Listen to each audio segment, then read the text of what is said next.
بسم الله الرحمن الرحيم. الحمد لله رب العالمين، والصلاة والسلام على سيد الأنبياء والمرسلين محمد بن عبد الله الأمين وعلى آله وأصحابه وأزواجه وذرياته وأهل بيته وسلم تسليما كثيرا كثيرا. أما بعد، قولوا لا إله إلا الله تفلحوا. وقال رسول الله صلى الله عليه وآله وسلم: أفضل الذكر لا إله إلا الله محمد رسول الله. وقال في موضع آخر: لا أدوى ولا طيرة ولا همة ولا سفر، أو كما قال عليه الصلاة والسلام. محترم بزرگوں اور دوستوں، دینی اور ایمانی بھائیوں، پردہ نشی خواتین اسلام اور شاہی مسجد کے دین کے متوالوں، اللہ رب العزت کا شکر ہے، اس کا کرم ہے کہ اس نے اپنی بارگاہ میں آنے کی توفیق عطا فرمائی. حضرات، کہا گیا ہے کہ اے لوگوں، لا الہ الا اللہ کہہ دو، کامیاب ہو جاؤ. گویا کہ کامیابی کا دار و مدار اور انسانیت کی کامیابی اور خاص طور سے ایمان والوں کی کامیابی قولوا لا الہ الا اللہ تفلحوا میں چھپی ہوئی ہے. اگر کوئی شخص کلمہ لا الہ کو چھوڑ کر زندگی گزارتا ہے تو زندگی تو اس کی گزر جائے گی، لیکن کامیاب والی زندگی نہیں ہوگی. جناب محمد رسول اللہ صلی اللہ علیہ وآلہ وسلم نے صفا پہاڑی پر چڑھ کر لوگوں کو خطاب کرتے ہوئے فرمایا تھا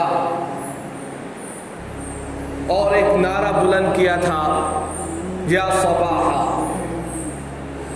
یہ نعرہ عربوں کے نزدیک مکہ المکرمہ حجاز کی سرزمین پر ایسا نعرہ تھا کہ جب بھی یہ نعرہ بلند کیا جاتا تو ہر شخص اس نعرے پر لپکتا، بھاگتا، دوڑتا، خود جاتا یا اپنا کسی ایک قاصد کو، اپنا کسی ایک ایلچی کو بھیج دیتا کہ کوئی شخص مصیبت میں ہے، پریشانی میں ہے، جا کر اس کی مدد کرو. یا صباحا کا نعرہ عربوں کے نزدیک بڑا مشہور نعرہ تھا.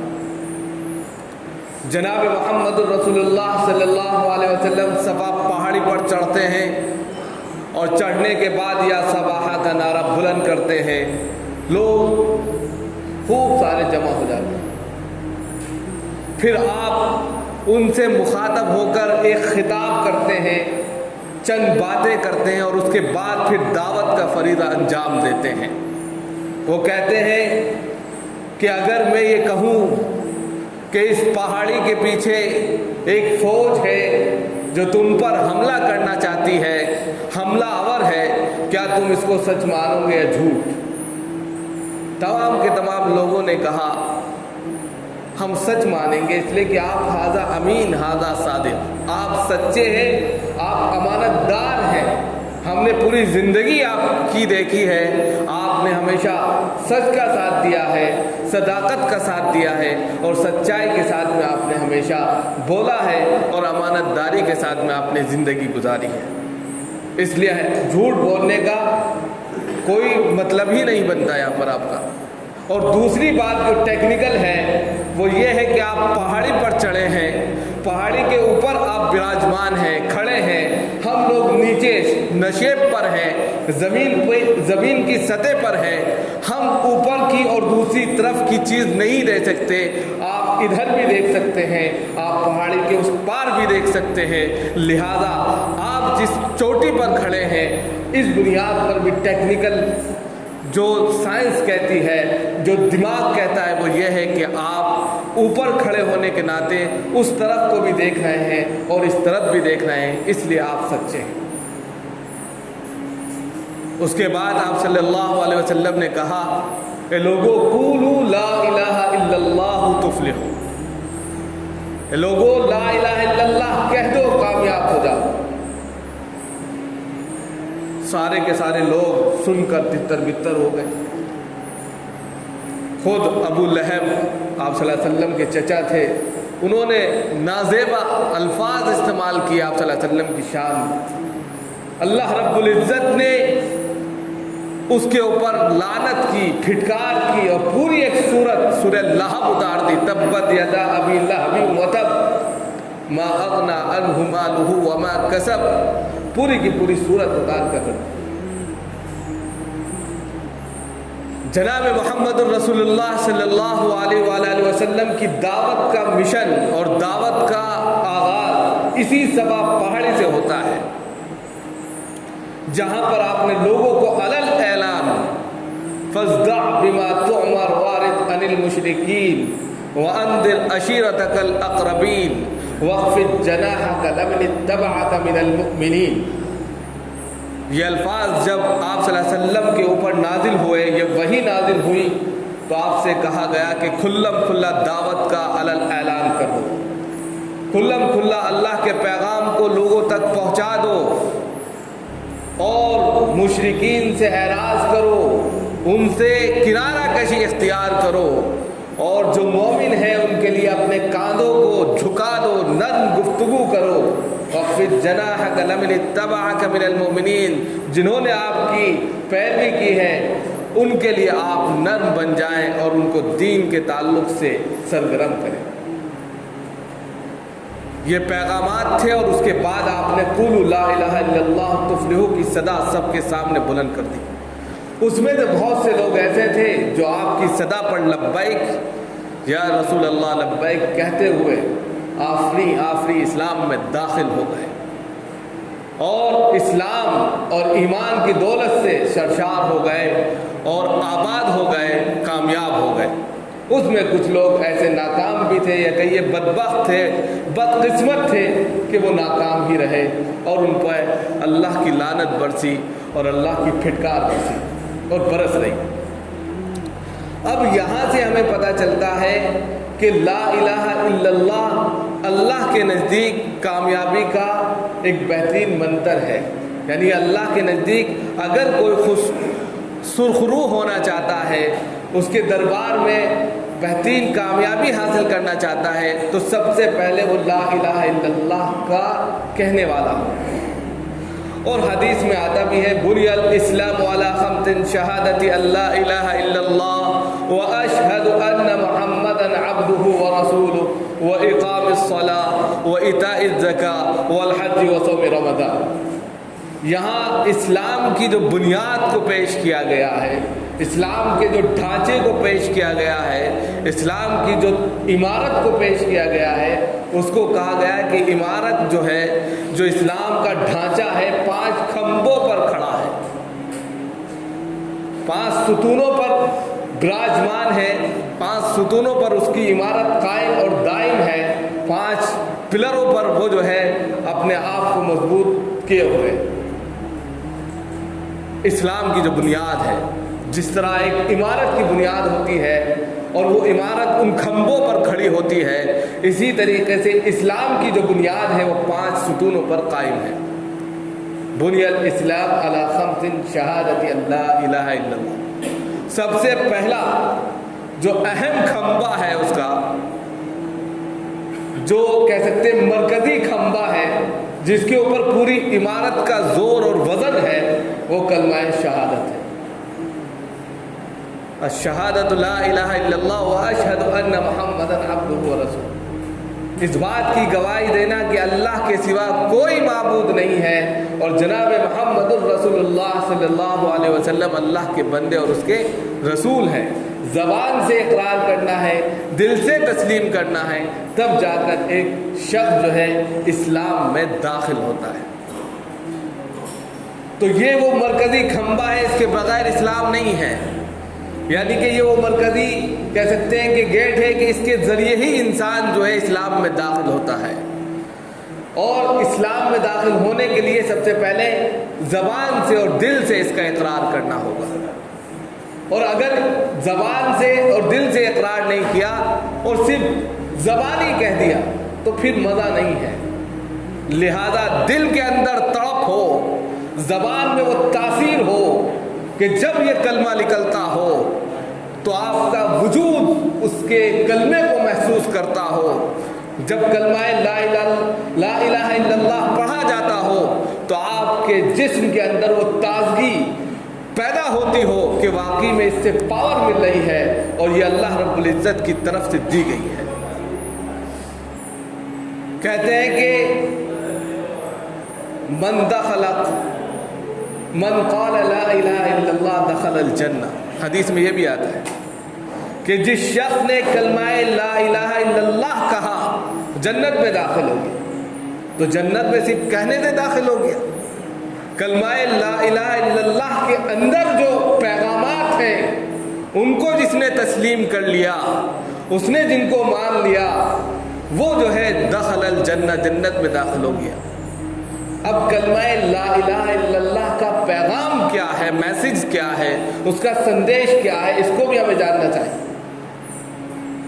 آپ پڑھتے آمنت باللہ وملائکتہ وکتبہ ورسلہ والیوم الآخر والقدر خیرہ وشرہ من اللہ تعالی والبعث بعد الموت. آمنت باللہ کما ہوا باسمائہ وصفاتہ وقبلت جمیع احکامہ اقرار باللسان وتصدیق بالقلب. یہ جو ایمان مفصل اور ایمان مجمل ہے یہ کلمہ لا الہ الا اللہ کی ہی تعبیر ہے. جب تک ان تمام چیزوں پر یقین نہیں ہوگا کلمہ لا الہ الا اللہ کی تاثیر کا مزہ آپ کو نہیں آئے گا. جب آپ نے ہر چیز کا انکار کیا، جب آپ نے کہا میں ایمان لایا اللہ پر، آمنت باللہ وملائکتہ، اور آپ نے کہا میں لایا تمام فرشتوں پر، میں ایمان لایا اللہ پر، اس کے تمام فرشتوں پر، اس کے تمام رسولوں پر، اس کی تمام کتابوں پر، اچھی بری تقدیر پر، مرنے کے بعد جی اٹھنے پر، ہر چیز پر ایمان جب آپ لے کر آ گئے تو اب آپ نے اللہ کو ایک مانا، اس کی وحدانیت کا اقرار کیا، اس کی یکتائیت کا اقرار کیا کہ یہ تمام چیزیں جو دنیا کے اندر تھیں، جو دنیا کے اندر جس سے انسان بھٹک سکتا تھا، ان تمام چیزوں کو ہم نے اللہ پر ایمان لاتے ہوئے تسلیم کیا. لہذا ہم اللہ کی وحدانیت کے قائل ہیں. اور اسی بنیاد پر جو ایمان مفصل اور ایمان مجمل کے مجموعے کے تمام پیغامات کو پی جاتا ہے، اس پر عمل کرتا ہے، تو فی نفسہ جب وہ ذکر کرتا ہے اس کلمے کا، افضل الذکر لا الہ الا اللہ، پھر یہ تاثیر اس کے اندر پیدا ہوتی ہے کہ تمام کے تمام ذکروں میں سب سے افضل ذکر جو ہے، جو انسان کی زبان سے نکلتا ہے، جو انسان بولتا ہے، اس تمام بولوں میں، ان تمام کلاموں میں، ان تمام باتوں میں سب سے بہترین بات جو ہے وہ کلمہ لا الہ الا اللہ ہے. ایک مرتبہ اگر انسان کہہ دے، اس کا پورا وجود فلٹر ہو جائے، اس کا دل صاف ہو جائے، اس کے اندر ایک بہترین کہہ سکتے ہیں کہ چنگاری پیدا ہو جائے، اس کے اندر ایمان کی وہ روشنی پیدا ہو جائے کہ جس سے وہ ایک دو نہیں سینکڑوں لوگوں پر اپنا تاثیر چھوڑ دے. وہ کلمہ ایسا کلمہ ہے جس کے لیے جناب محمد رسول اللہ صلی اللہ علیہ وسلم نے سب سے پہلے خطاب فرمایا. یہ کوئی آسان اور چھوٹا موٹا کلمہ نہیں ہے، بلکہ وہ بھاری بھرکم کلمہ ہے، اور تمام چیزوں کا انکار کرتے ہوئے صرف ایک اللہ کی وحدانیت کا اقرار کرنا ہے، جو اس بات کو تسلیم کراتا ہے کہ اللہ کے سوا کوئی معبود نہیں ہے. ایاک نعبد و ایاک نستعین، ہم اسی کی یعنی تیری ہی عبادت کرتے ہیں، تیری ہی بندگی کرتے ہیں، اور پھر تجھ سے ہی مدد چاہتے ہیں. پھر یہ مجدہ جو ہم نماز میں پڑھتے ہیں وہ نماز کا پورا ہوتا نظر آتا ہے.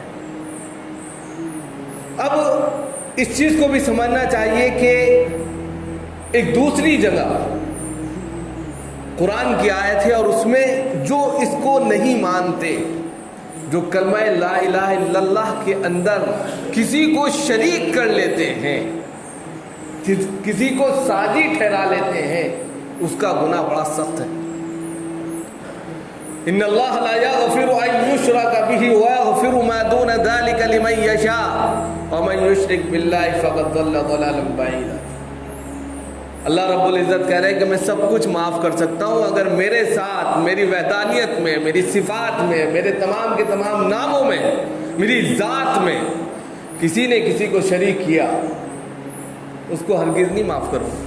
ان اللہ لا یغفر ان یشرک بہ ویغفر لما، یعنی کہ جس نے اللہ کے علاوہ کسی دوسرے کو معبود جنم دے دیا، دماغ میں، اپنی تھنکنگ میں، اپنی ایکٹیویٹی میں، اپنے عمل میں، اپنے زبان میں، کسی بھی چیز میں، اپنے دل میں اللہ کے ساتھ کسی کو جوڑ دیا، تو سمجھو یہ گناہ اتنا سنگین ہے کہ اللہ کہہ رہا ہے کہ میں ہرگز معاف نہیں کروں۔